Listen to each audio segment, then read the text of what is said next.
उत्तर प्रदेश की 3 पार्टियां इस बार हरियाणा के चुनावी रण में अपनी किस्मत आजमा रही है, लेकिन जाटलैंड में जयंत चौधरी का नहीं उतरना सवालों के घेरे में है। वो भी तब जब जयंत चौधरी अपनी पार्टी का विस्तार करना चाहते हैं। दरअसल ये वो सवाल है जो इन दिनों राजनीति में चर्चा का विषय बना हुआ है। आपको बता दें, हरियाणा के चुनावी रण में यूपी की 3 पार्टियां ताल ठोकने के लिए तैयार है। इनमें चंद्रशेखर की नई नवेली पार्टी आजाद समाज पार्टी भी है, लेकिन जाटलैंड में जयंत चौधरी का चुनाव नहीं लड़ना सुर्खियों में है। एनडीए में आने के बाद से ही जयंत यूपी छोड़ अन्य राज्यों से दूरी बनाने में लगे हैं।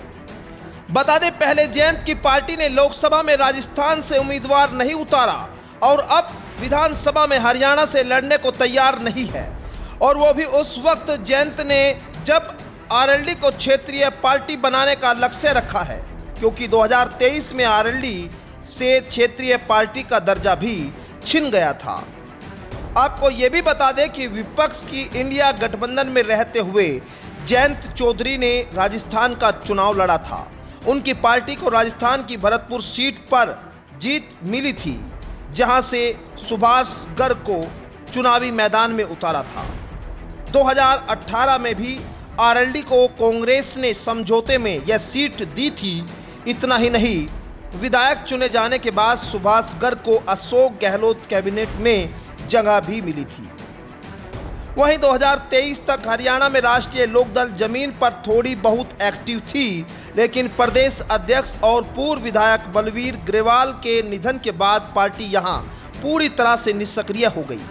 हरियाणा में इसके बाद न तो आरएलडी ने नई टीम नियुक्त की और न ही कोई प्रयास किए। लोकसभा चुनाव के दौरान जरूर जयंत चौधरी हरियाणा में कुछ जगहों पर दिखाई दिए, लेकिन वहां पर सिर्फ बीजेपी के उम्मीदवारों के प्रचार में ही वो गए। जयंत के केंद्र में मंत्री बनने के बाद आरएलडी यूपी, हरियाणा और राजस्थान में संगठन विस्तार की तैयारी में थी, लेकिन हरियाणा में जल्द ही चुनाव की घोषणा ने पार्टी के अरमानों पर पानी फेर दिया। जयंत हाल ही में जननायक जनता पार्टी के अजय सिंह चौटाला से भी मिले थे। इसकी तस्वीर भी सोशल मीडिया पर वायरल हुई थी और कहा जा रहा था कि वो चुनाव लड़ सकते हैं, लेकिन जयंत ने अब तक इसकी कोई भी घोषणा नहीं की। बता दें कि अजीत सिंह के रहते हुए राष्ट्रीय लोकदल ने हरियाणा में जाटों के बीच पैठ बनाने की कोशिश की थी, लेकिन उसे सफलता नहीं मिल पाई। वजह देवीलाल का परिवार था।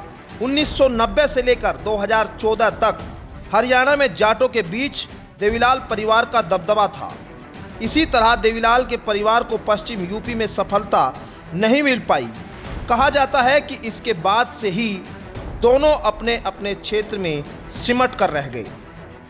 वहीं 2024 के चुनाव से पहले जयंत बीजेपी में आ गए। इससे जाटों के एक वर्ग पहले से ही उनसे नाराज चल रहे हैं।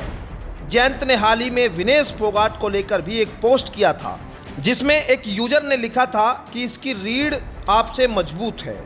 इस पर जयंत ने जवाब देते हुए कहा था, हाँ सच में। आपको बता दें, जयंत चौधरी अभी एनडीए में है। बीजेपी ने गठबंधन के तहत उन्हें सीटें नहीं दी है। कहा जा रहा है कि ऐसे में जयंत के लिए चुनाव जीतना मुश्किल हो सकता था। किरकिरी होने के साथ साथ बीजेपी के नाराज होने का भी खतरा था। वहीं दूसरी तरफ ध्यान रखने वाली बात यह भी है कि 2022 के यूपी चुनाव में बिहार में तय एनडीए की साझेदार रही मुकेश साहनी की पार्टी बिना पूछे मैदान में उतर गई थी, और चुनाव बाद मुकेश साहनी के साथ बीजेपी ने अलग ही खेल कर दिया। एक वजह यह भी मानी जा रही है कि हरियाणा चुनाव में जयंत को एक तरफा जहां कोई बड़ी सफलता नहीं मिलने की उम्मीद है, वहीं दूसरी तरफ इससे रिसोर्स की भी बर्बादी होती है। कहा जा रहा है कि इन्हीं सब कारणों से जयंत ने चुनाव में नहीं जाने का फैसला लिया है। दूसरे दलों पर नजर डाले तो चंद्रशेखर आजाद की आजाद समाज पार्टी के साथ साथ मायावती की बहुजन समाज पार्टी और अखिलेश यादव की समाजवादी पार्टी भी हरियाणा में चुनाव लड़ने जा रही है। बीएसपी ने जहां इंडियन नेशनल लोकदल के साथ गठबंधन किया, वहीं समाजवादी पार्टी कांग्रेस के साथ गठबंधन कर चुनाव लड़ना चाहती है। हालांकि सपा को कांग्रेस ने अभी साथ लड़ने की हरी झंडी नहीं दी है। सपा गुरुग्राम और फरीदाबाद के अहीर बेल्ट में ज़्यादा से ज़्यादा उम्मीदवार उतारना चाहती है। वहीं बीएसपी की नज़र दलित बाहुल्य सीटों पर है। ऐसे में जयंत को लेकर सवाल इसलिए उठ रहे हैं क्योंकि यूपी की इन 3 पार्टियों ने हरियाणा में चुनाव लड़ने का मन बना लिया, लेकिन जयंत आखिर पीछे रह गए। Bureau report, news 18।